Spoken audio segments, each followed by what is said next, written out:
Hello, everyone. Welcome back to the Thinking Read podcast. I'm Tom Vieira. Today, in episode 3, we're going to look at Blaise Pascal's Night of Fire. It's his vision, his mystical experience that he had when he was in his early 30s, about 8 years before he died, and it transformed him. He would never be the same man. When we look at this vision, when we read his summary of his experience, it's overtly religious. He talks about the God of Abraham and Isaac and Jacob, and not the God of the philosophers. And so maybe the first question we might want to ask is, why on a philosophy podcast are we really interested in what would probably be better categorized as a religious experience, something sort of private and inaccessible by reason? Well, we need to remember, first of all, that Blaise Pascal is one of the most brilliant scientists and mathematicians ever to have lived. This is a man who contributed more in his 39 years of life than most any scientist ever had.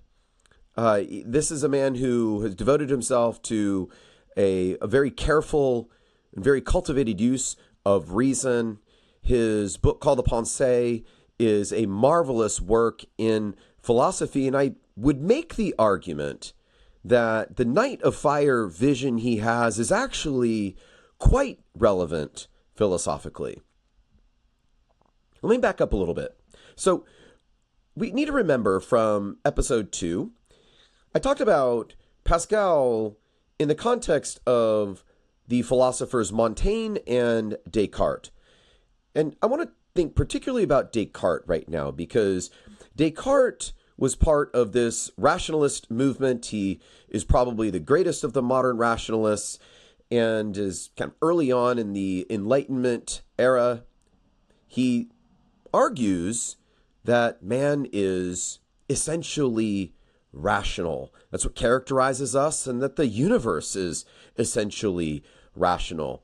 He doubts everything, the kind of purposeful or methodological skepticism. He sort of thinks that this is the best philosophical method we could pursue, that we would maybe begin with doubt, sort of flush all of our presuppositions, all of our assumptions, these sorts of things out the window, and see what we can not doubt, see what would be impossible to doubt. And so he brings himself to think that, well, I'm thinking, even if I believe that, let's say this laptop in front of me is there, even if I believe that this tree outside my window is there, and it's not, I'm being deceived or something by some evil demon, my senses are tricking me, that sort of thing. Here's a pretty big clue to his rationalism, right? That he would doubt the senses like this. But in any case, I think that these things are real. I'm thinking, right? And that's actually the better translation, is to say I am thinking, therefore I exist, as opposed to just I think. But in any case, so from this, he said, this is unshakable. This we cannot doubt, because even in doubting this famous cogito, I think, ergo sum, therefore I am, even in doubting our current state of thinking, it would just simply prove the fact that we're thinking. So this is unshakable starting point of all philosophy, leads him to then say, well, how is it that this is certain? He describes it as a clear and distinct idea. Anything that I know clearly and distinctly must be true. And there's this real drive in Descartes for certainty. This is an issue that Pascal has with Descartes. He points it out in different places in the Pensées. Certainty is not something that we can, certainly not something we can always have, or perhaps even ever have. And certainly it's not something that we pursue in the realm of religion. transcendent reality, God. Pascal would say we know those things by faith and not by reason. But let me back up a little bit to Descartes again. So Descartes, from this idea of clear and distinct ideas, he moves on by way mainly of a sort of the ontological argument for God's existence, that, look, I see a lot of variation of perfection in the world. Some things are more perfect, more good, etc., than other things. And so there must be some greatest thing. But in order for it to be the greatest thing, it can't just be something I'm imagining. It has to be something that actually exists. Therefore, God exists as that which is, we cannot conceive anything greater than that. And so, this is all by the work of reason here. Descartes goes on to commit a massively circular argument after this by invoking God to guarantee his clear and distinct ideas are 100% reliable. We'll leave that aside. The thrust in this whole business is that we want to have a kind of rational certitude. Pascal thinks this is terribly misleading. That when as human beings, when we approach this world, there's a lot of uncertainty in life. Let me just start with probably the most obvious uncertainty in life that Pascal himself would have known personally and daily, and that is the uncertainty of physical health. But it doesn't just stop there. There's uncertainty in all sorts of areas, including the area of thought. We are very easily deceived. We very easily come to believe something on not very good evidence. Our opinions can change. Human beings are pretty fickle. And in some ways, Pascal really owes a lot to Montaigne when it comes to this sort of thing, this idea of human beings and whatnot. But the overall point, right, is that we're not nearly as rational as Descartes would like to think we are. And this is a prominent feature in the Pensées. And I'm stressing this because the Pensées comes after his night of vision experience, which he records in what is known as the Memorial. I mentioned this in episode 2. He summarized it, wrote it down, and put it into the inner lining of his jacket and kept it until the end of his life as a kind of reminder to guard himself against the temptations of expecting too much from reason. So when we open up the Memorial, we encounter this passage. He says, fire, God of Abraham, God of Isaac, God of Jacob, not of philosophers and scholars. What's the philosophical contribution here? Well, if we start with the negative claim, he's not interested in the God of scholars and philosophers. It's not the Christian God. The God of Descartes is not the Christian God. The God of the deists is not the Christian God. That God exists as a conclusion in a syllogism. But the true and living God is not one that we encounter in the form of some kind of argument. And I sense here a criticism implied anyway against the scholastic tradition. Thomas Aquinas looming large here. He has his 5 proofs for God's existence, and there's sort of these really elaborately constructed inductive arguments that run something like, we see evident to our senses, that is, in the world around us, that nothing can be the cause of itself. Everything has to have some other cause, but those things cannot be the cause of themselves. And so therefore there must be this first cause, which we all know to be God, right? And it's a much more elaborate argument than that, and that's just one of them. But they run roughly along that same line. And I really sense here that kind of an argument doesn't really get you to God. according to Pascal. It doesn't get you to the ultimate thing. And Pascal, I believe, is saying something about the world philosophically, right? This is not just a religious claim or something.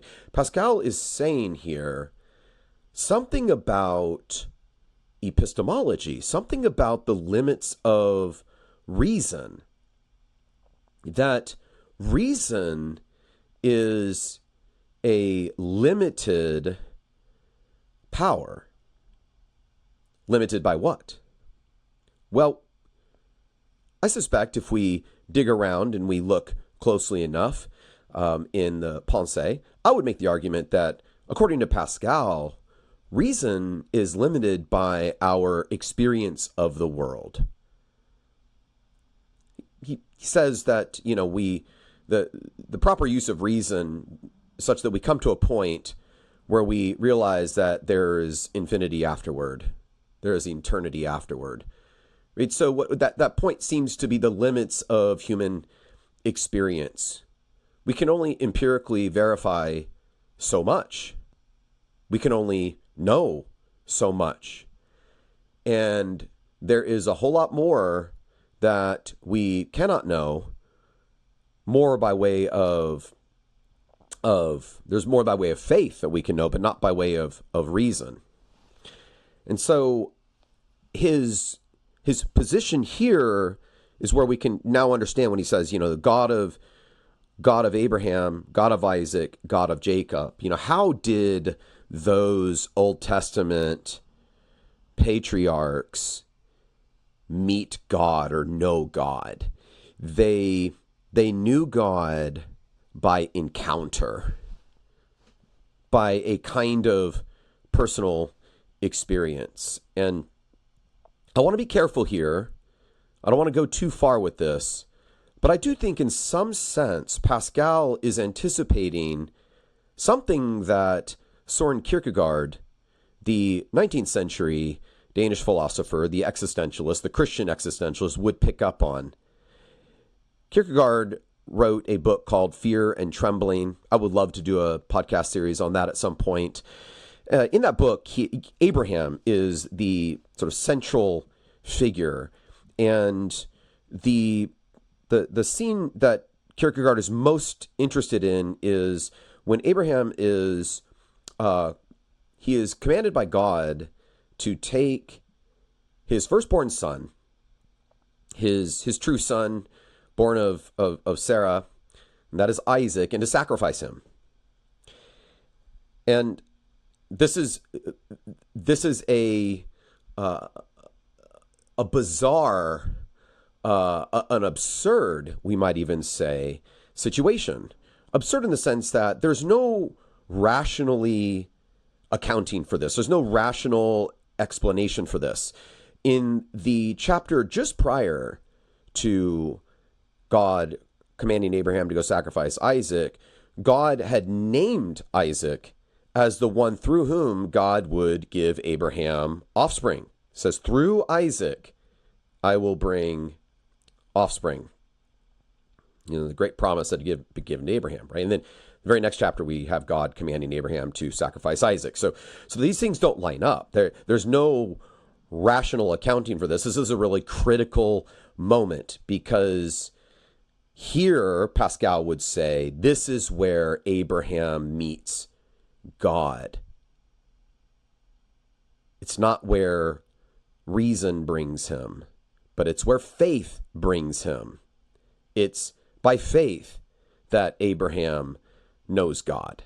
It's by faith that he obeys. I'm tempted to dig a little bit into what Kierkegaard has to say about this, and that's probably a little bit too far.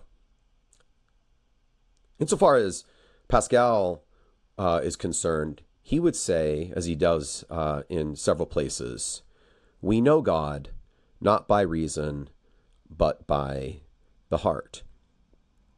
So the interesting philosophical contribution here is that when we think about human beings and the use of reason, Pascal is much more inclined to consider an epistemological question like that within the context of the broader context of human experience.